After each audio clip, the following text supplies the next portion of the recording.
Welcome to the Z exam. Z exam में आपका स्वागत है। चलिए नए दिन की शुरुआत करते हैं। आपके लिए डेली डोज जो आपको प्रोवाइड कराया जाएगा और कराया जाता है। तो चलिए देखिए, करंट अफेयर्स बुलेट वाले क्वेश्चन जो आपको सीधे एग्जाम में पूछे जाएंगे। ठीक है, 26 मार्च 2021 का ये क्वेश्चन होगा, बहुत ही इंपॉर्टेंट क्वेश्चन है। चलिए स्टार्ट करते हैं पहले क्वेश्चन से। तो हमारा पहला क्वेश्चन कुछ इस प्रकार है, कहाँ बनेगी दुनिया की पहली शिप टनल? कहाँ बनेगी दुनिया की पहली शिप टनल? तो ये जो टनल होगा वो कहाँ बनेगा? तो इसका राइट आंसर होगा नॉर्वे में। कहाँ पे? इसका राइट आंसर हमारा हो जाएगा नॉर्वे। ठीक है, नॉर्वे में ये शिप टनल बनेगा जिसकी लंबाई क्या होगी? 1.7 kilometre.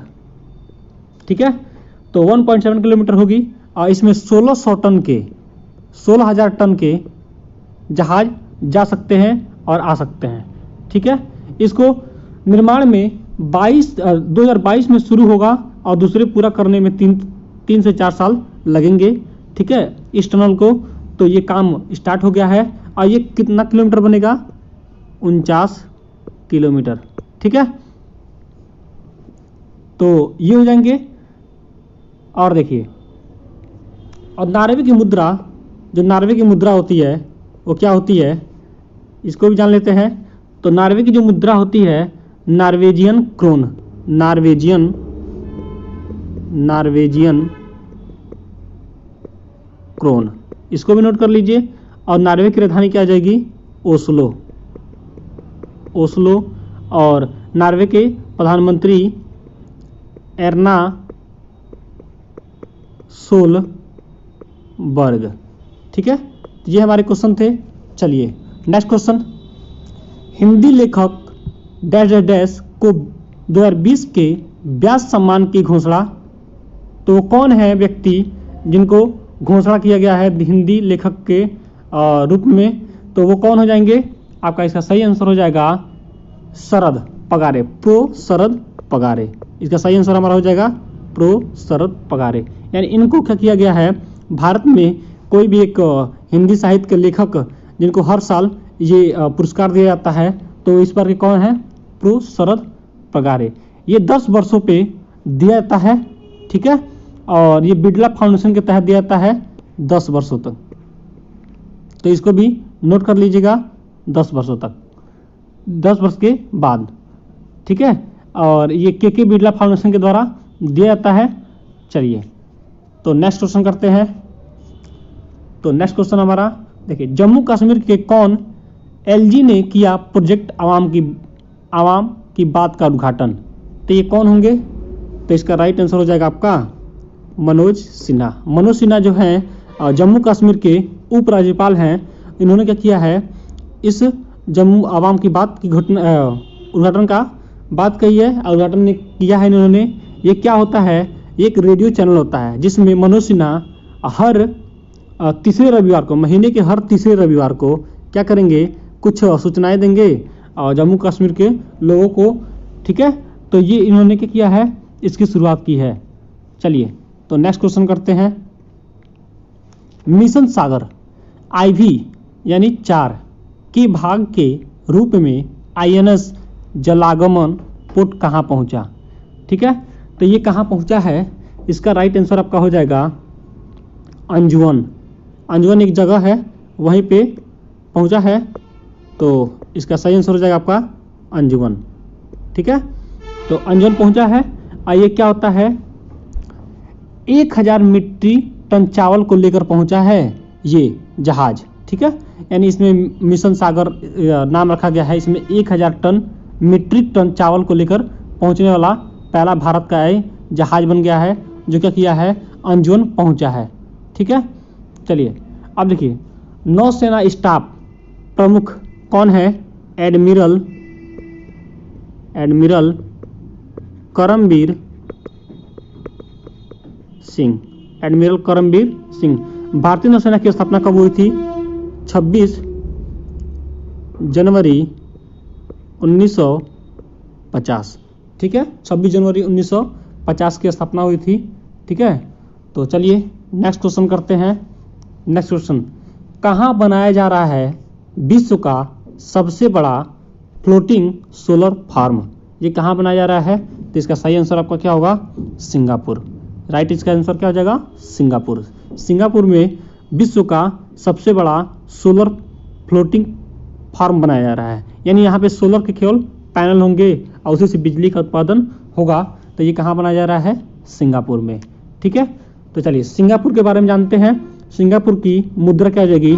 Singapore dollar. Singapore dollar. Singapore की राजधानी क्या हो जाएगी? सिंगापुर ही हो जाएगी। सिंगापुर की राजधानी सिंगापुर ही। और सिंगापुर के पीएम कौन होंगे? लुंग। लुंग, इसको याद रखिएगा, लुंग। लुंग एक व्यक्ति हैं जो क्या है और सिंगापुर के पीएम है। तो चलिए नेक्स्ट क्वेश्चन करते हैं। टेस्ट क्रिकेट में कितने शतक बनाने वाले पहले अफगानिस्तानी खिलाड़ी बने हरमतुल्लाह शहीदी? तो ये कितने, ये पहले अफगानिस्तानी प्लेयर हैं जो क्या किए हैं? दोहरा शतक लगाया है। तो इसका सही आंसर क्या हो जाएगा? दोहरा शतक। ठीक है,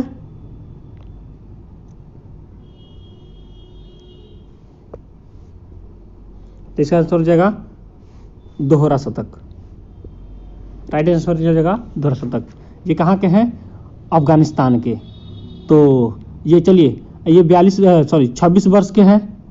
ठीक है, और 347 रन और 42 वनडे मैच में 1155 रन बनाए हैं। ठीक है, 5 टेस्ट मैचों में 347 रन बनाए हैं। ठीक है, तो चलिए अगला क्वेश्चन करते हैं।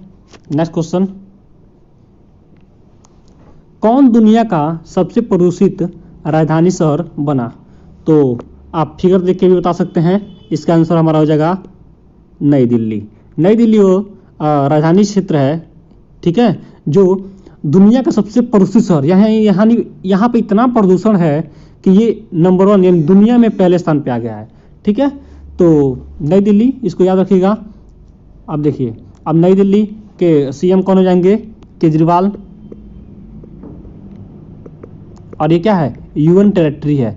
ये एक यूएन टेरिटरी है, मतलब केंद्र शासित प्रदेश है दिल्ली हमारा। ठीक है, तो चलिए नेक्स्ट क्वेश्चन करते हैं।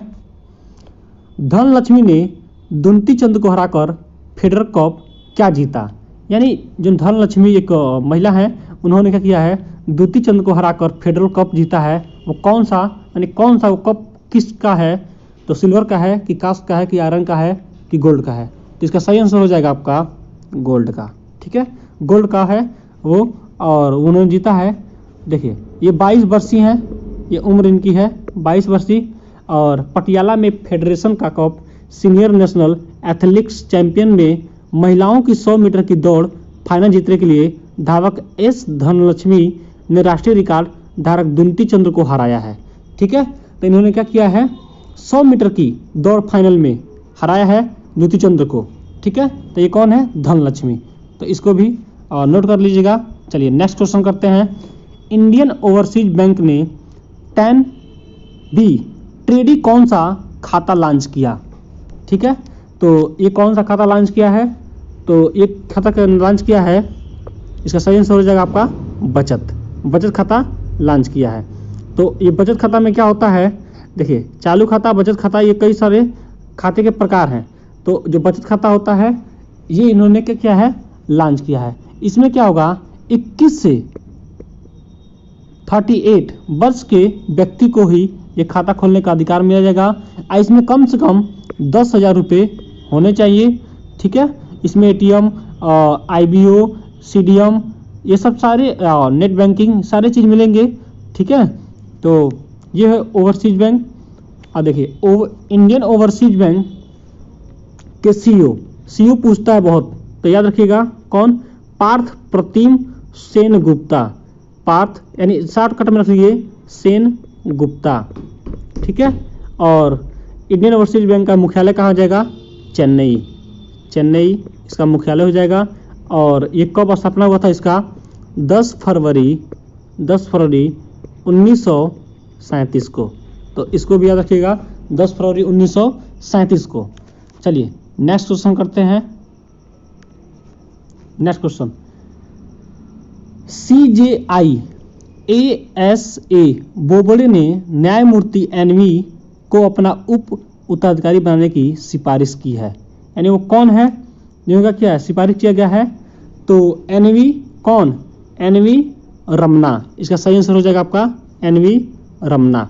ये रमना वो व्यक्ति हैं जिन्होंने क्या किया, सिफारिश किया है। एंड जो भारत के मुख्य न्यायाधीश हैं उनका कार्यकाल खत्म होने वाला है, यानी उनको हटाया जाएगा। अब दूसरे 48वें नंबर के जो बनेंगे SS बोबड़े, ठीक है, न्यायमूर्ति एनवी रमन को, यानी एनवी रमन जो बनेंगे इनका सिफारिश की बात की है। ठीक है, अब 48वें नंबर के वो बनेंगे। तो ये आपका आंसर था। चलिए नेक्स्ट क्वेश्चन करते हैं। किस सोनी ने लिखी पुस्तक my experiments with silence?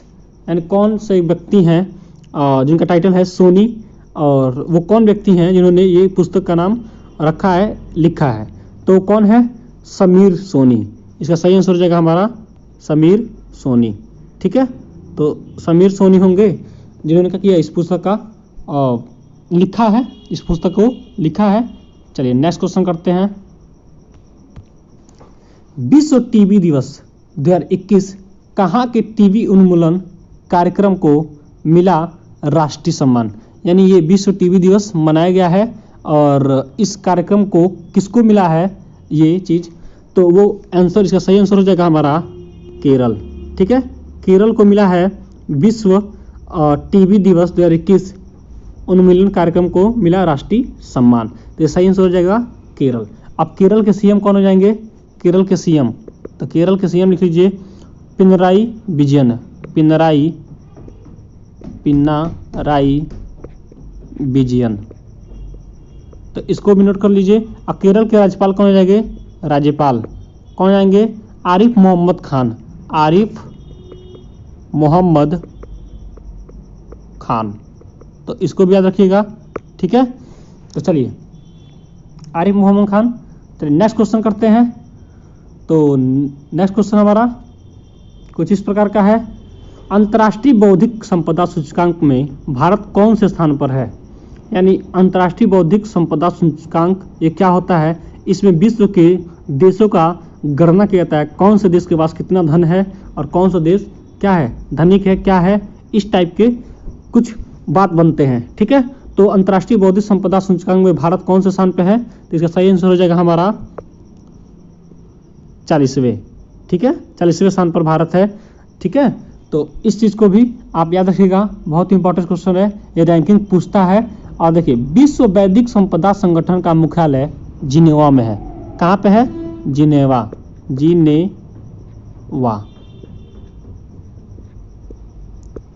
Geneva में है। अब विश्व बौद्धिक संपदा संगठन का स्थापना 14 जुलाई 1967। इसको भी लिख लीजिए 14 जुलाई 1967। अब विश्व बौद्धिक संपदा संगठन के अध्यक्ष कौन हो जाएंगे? Darren Tag. ठीक है, तो इसको भी नोट कर लीजिए। तो ये रहा है आपके क्वेश्चन। अब चलिए आपके लिए Z exam by Akhilesh sir, dose for you. इस क्वेश्चन का आप आंसर कमेंट बॉक्स में दीजिएगा। कौन दुनिया का सबसे प्रदूषित राजधानी शहर बना? तो ये 4 ऑप्शन आपके, राजस्थान, मध्य प्रदेश, यूपी और नई दिल्ली। इस क्वेश्चन का जवाब आप कमेंट बॉक्स में दीजिए।